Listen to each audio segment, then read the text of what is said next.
Everyone, आज इस video में फोरियर इनवर्स ट्रांसफॉर्म के बारे में बात करने वाले हैं। हमें एक और क्वेश्चन लिया है। देखो कैसे करेंगे। यहाँ पे ध्यान से देखो, पहला जो टर्म है pi del omega plus one upon J omega, तो इसका देखते ही समझ आ गया होगा ये किसका इनवर्स होता है। ठीक है, किसका इनवर्स होता है ये हमें पता है। देखो यू टी का फोरियर ट्रांसफॉर्म जो होता है, क्या होता है, one upon J omega plus pi del omega. ठीक है, ये फॉर्मूला होता है। तो one upon J omega pi del omega की जगह तो यूटी आ जाएगा। ठीक है, जब इनवर्स लेंगे तो इसका तो काम हो गया। ठीक है, इसकी तो आपको चिंता नहीं। आगे वाला टर्म देखो ध्यान से, नीचे डिनोमिनेटर देखोगे, ए प्लस जे ओमेगा का स्क्वायर प्लस ये फोर का स्क्वायर लिख लेंगे, ओमेगा नोट का स्क्वायर, यानी ये साइन वाला होगा, ये कोस वाला होगा। तो मैंने दो फॉर्मूले बताए थे, एक बार पिछले वाली वीडियो में दिखा दूं। क्या था फॉर्मूला, ध्यान से देखो। यहाँ पे साइन का होता है तो E power minus A T sine omega naught T U T होता है, तो केवल ऊपर ओमेगा नोट यानी कांस्टेंट चीज होती है कोई। ठीक है, ए प्लस जे ओमेगा नोट का square plus you omega naught का स्क्वायर, ये मैंने पूरा प्रूफ करके दिखाया था पिछले वाले वीडियो में। सेकंड, अगर कोस वाला है तो ऊपर क्या आता है, ए प्लस जे ओमेगा का टर्म आता है। ठीक है, तो यहाँ पे हमारे साथ यही हो रहा है, केवल ओमेगा नोट ना के क्या आ रहा है ऊपर, ए प्लस जे ओमेगा। ठीक है, इसको तो मैं फॉर्मूले को एक बार और लिखता हूँ ताकि अच्छे से देख पाओ।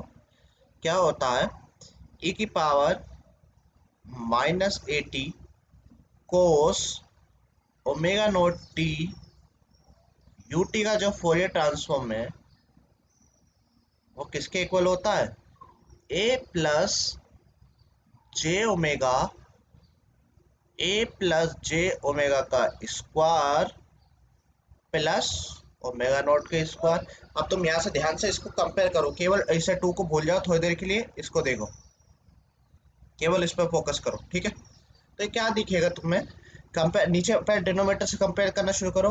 वन प्लस जे ओमेगा का स्क्वायर, ए प्लस जे ओमेगा का स्क्वायर, तो ए की वैल्यू कितनी आ गई, यहाँ से हमने कंपेयर करी, ए की वैल्यू कितनी मिल रही है हमें, वन। ठीक है, ये 16 है, 16 को मैं क्या लिख लूंगा, ये 16 किसके बराबर है मेरा, ओमेगा नोट के स्क्वायर। ओमेगा नोट स्क्वायर की जगह कितना आया, 16, यानी ओमेगा नोट बराबर कितना आ जाएगा, 4। ए और ओमेगा नोट ही तो हमें चाहिए होते हैं। ठीक है, तो मैं इस वाले फॉर्मूले में ए की जगह ये रख देता हूँ, ओमेगा नोट की जगह 4 रख देता हूँ। तो ये क्या बन जाएगा मेरा फॉर्मूला, की पावर माइनस ए की जगह 1 रखा, 1 इंटू टी कोस ओमेगा नोट की जगह 4 रखो, 40 यू टी। इसका फोरियर ट्रांसफॉर्म किसके इक्वल आ रहा है, 1 अपॉन ए की जगह 1 रख रहा हूँ, और 1 प्लस जे ओमेगा का स्क्वायर प्लस 4 का स्क्वायर। ठीक है, ओमेगा नोट का स्क्वायर। तो ये अभी देखो हमारा ये क्या बन रहा है, जो ब्रैकेट में वो तो मैंने बना लिया। अभी 2p एक्स्ट्रा, तो बाय लीनियरिटी प्रॉपर्टी क्या कर देंगे, दो का मल्टीप्लाई कर देंगे दोनों साइड। तो दो का मैं मल्टीप्लाई कर देता हूँ दोनों साइड, 2 मल्टीप्लाई बाय ये क्या आ जाएगा, ई की पावर माइनस 1 टी को केवल ई की पावर टी लिख लूंगा, कोस 4 टी यू ऑफ टी। दोनों तरफ में दो की मल्टीप्लाई इसलिए किए ताकि सेम टर्म बन सके। ये हो जाएगा 2 2। ठीक है, 1 plus J omega upon 1 plus J omega का स्क्वायर, 4 का स्क्वायर कितना था, 16।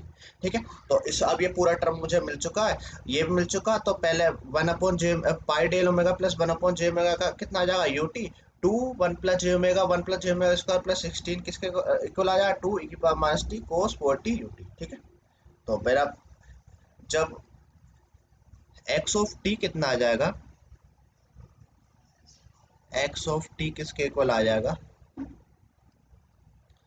एक्स ऑफ टी किसके इक्वल आ जाएगा, यू टी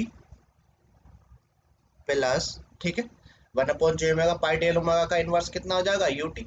और ये जो अगला वाला टर्म था 2 1 plus J omega 1 plus J omega square plus 16 किसके इक्वल आया, 2 ई की power minus T cos 4 T U of T. ठीक है, यू टी बाहर निकाल दो, या तो ऐसे ही रहने दो, कभी कभी कॉमन भी ले लेना चाहिए, ठीक है।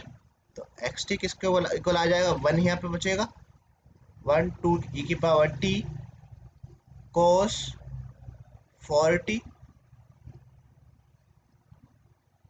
यू ऑफ टी, ये क्या इसका आंसर है, ठीक है।